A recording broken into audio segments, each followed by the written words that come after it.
Bhogapuram airport నిర్మించింది ఎవరు అనే అంశంపై ఏపీ రాజకీయాల్లో మాటల యుద్ధం మొదలైంది.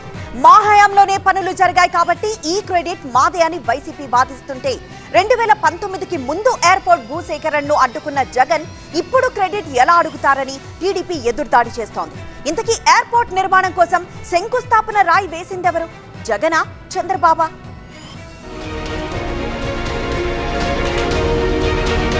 ఏపీలో భోగాపురం ఎయిర్పోర్ట్ ట్రయల్ రన్ విజయవంతం కావడంతో ఎయిర్పోర్ట్ నిర్మాణంపై టీడీపీ, వైసీపీ మధ్య క్రెడిట్ వార్ నడుస్తోంది. ఎయిర్పోర్ట్ నిర్మాణానికి శంకుస్థాపన రాయి వేసింది ఎవరు? జగనా, చంద్రబాబా అనే అంశంపై టీడీపీ, వైసీపీ నేతల మధ్య మాటల యుద్ధం ముదిరింది.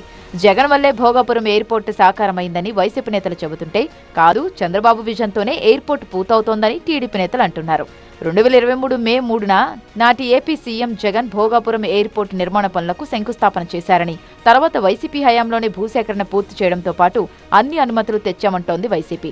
2019 ఎన్నికల్లో లబ్ధి కోసం చంద్రబాబు శంకుస్థాపన రాయి వేశారన్నారు మాజీ మంత్రి గుడివాడ అమర్నాథ్. 2019 సాధారణ ఎన్నికలకి నోటిఫికేషన్ ఇచ్చినటువంటి 20 రోజుల ముందు చంద్రబాబు నాయుడు గారు శంకుస్థాపన చేశారు. ఆ రోజుకి చేతిలో భూమి లేదు, భూసేకరణ జరగలేదు, రీహాబిటేషన్ జరగలేదు. ఏది జరగకుండా ఎలా చేయొచ్చో మా చంద్రబాబు నాయుడు గారికి తెలియాలి.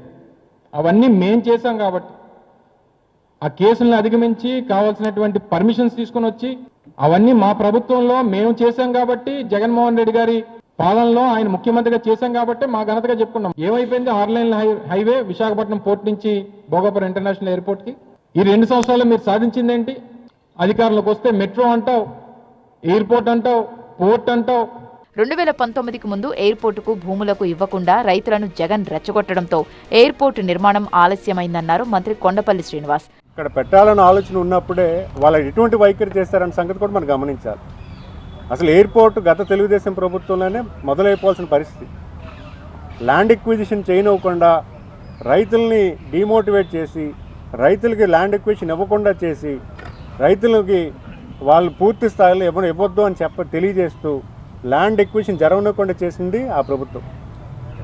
ఆ ల్యాండ్ ఎక్విజిషన్ అవ్వకుండా ఎన్ఓసీ ఎలా వస్తుంది? దానికి ల్యాండ్కి మాస్టర్ ప్లాన్ అప్రూవల్ రావాలి, దాని పూర్తి స్థాయిలో అనుమతులు రావాలంటే దానికి కావాల్సినటువంటి ఎక్విజిషన్ అంతా కూడా కంప్లీట్ అవ్వాలి. అసలు ఎక్విజిషన్ కంప్లీట్ అవ్వకుండా చేసింది ఎవరు?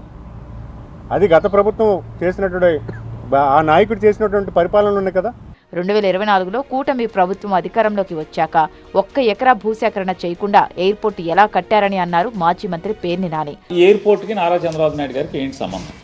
1 ఎకరా కూడా ల్యాండ్ పూలింగ్ అవ్వకుండా, భూసేకరణ అవ్వకుండా, భూమి చేతికి రాకుండా రాయేసేదాన్ని ఏమంటారు? అంటే ఎట్టాగో పోతున్నామని తెలుసు, ఎట్టాగో ఇంటికి పోతున్నాం కాబట్టి ఒక రాయేసి ఉంటే ఎప్పటికైనా నేనే వేసాను అని చెప్పి చెప్పటానికి, ఏది హైదరాబాద్ నేనే నిర్మించానలాగా నేనే వేసాను, నేనే కట్టానని చెప్పి చెప్పటానికి తప్పితే.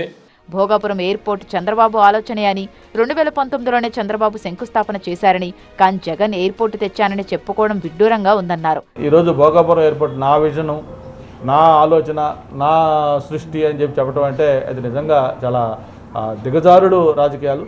జగన్మోహన్ రెడ్డి గారు ఎటువంటి ఎన్ని చేసినా కూడా చంద్రబాబు నాయుడు గారేంటి, జగన్మోహన్ రెడ్డి గారు ఏంటి అనేది అందరూ కూడా తెలుసు. దయచేసి మీరు ఏదైనా కార్యక్రమాలు చేస్తుంటే దాన్ని చెప్పుకోండి, మాకేం అభ్యంతరం లేదు.